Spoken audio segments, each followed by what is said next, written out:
A praying woman is a dangerous woman. There's just something about her. A determined woman on her knees praying for her home, her family, her children, her church. You want to see power? Start praying, woman of God. I value the role of a godly man in the home, a father in the home. But I want to speak to the women. Many times, the first person in a home, the first person in our families to be sensitive to God is a praying woman. So I'm speaking to you, Mom. I'm speaking to you, lady. I'm speaking to you, Grandma. Keep on praying. Keep on seeking after God. You can have a powerful, godly influence in your home, on your family, on your marriage, at your job. God can use you to make an impact, to be the vessel through which He starts a revival. There is no one who can take your place, woman of God. You are needed as a resource in the body of Christ. Don't stop praying. You're part of the defense line for your family against the devil. And we need praying women who stand up and say no. This far, Satan, and no further. Women of God, we need to pray. A praying woman is a dangerous woman. Prayer is a force, and in the hands of a virtuous woman, the weapon of prayer is fierce and unstoppable. The power of prayer is the power of God. Prayer gives you strength in the middle of a storm. Be strong, strong in prayer. We are called to pray without ceasing, to pray always, to pray with perseverance. The battle is fought on your knees. The battle is won on your knees. We need praying women. We need praying mothers. We need to teach our daughters to pray, our sons to pray. Prayer is a lifeline. And on the other side is your answer from God. Prayer is your weapon. When the enemy attacks, pray. In your day of trouble, ladies, pray. You can't make it in this life without prayer.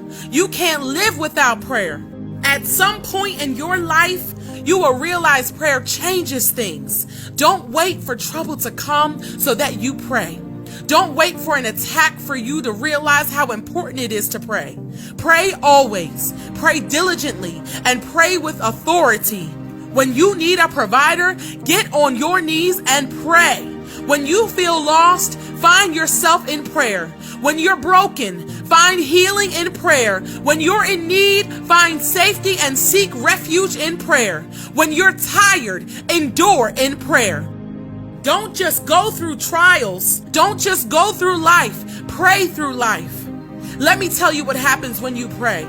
You cast down strongholds, break generational curses, wage war in the spirit. You break addiction. You gain knowledge in prayer. You build character in prayer. You bring the love of God back into your home, into your relationship. Everything about you changes when you are devoted to prayer. Breakthroughs are found in prayer. You find peace in your home through prayer.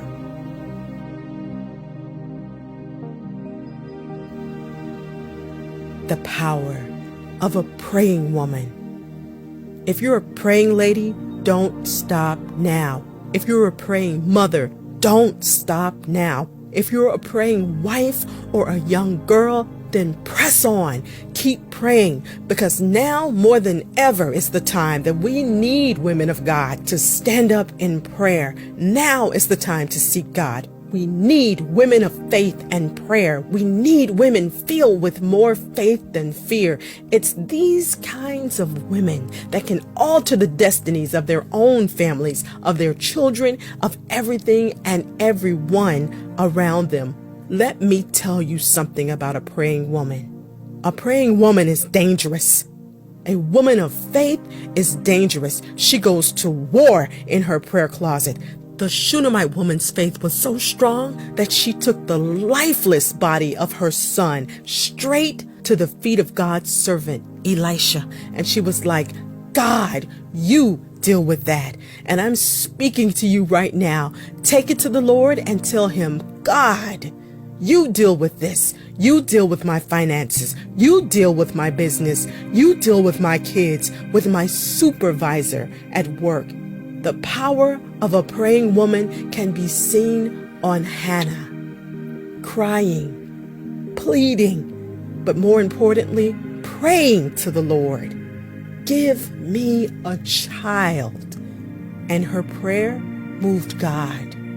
You see, the power of a praying woman will push past her surroundings. It'll push past people's opinions. It pushes past the holier than thou people in church. It pushes boundaries and touches the hem of Jesus' garment. Let prayer be our portion. Let prayer be our passion. Let prayer be our practice. Let our prayers be intentional and intense. Let us be found at the throne of grace every day. Every day. Let us be found in our prayer closets. Let us be found at God's altar, in God's presence. Let us be found praying. We need to get to the stage where we say, I am tired, devil, of you pushing me around. I'm tired of you accusing me, trying to confuse me. I'm tired of you, devil, afflicting me, attacking me, trying to oppress me with fear and doubt, insecurities and feelings of low self-esteem. Get fired up and tell the devil no more. Pray to be set free. Pray for the victory.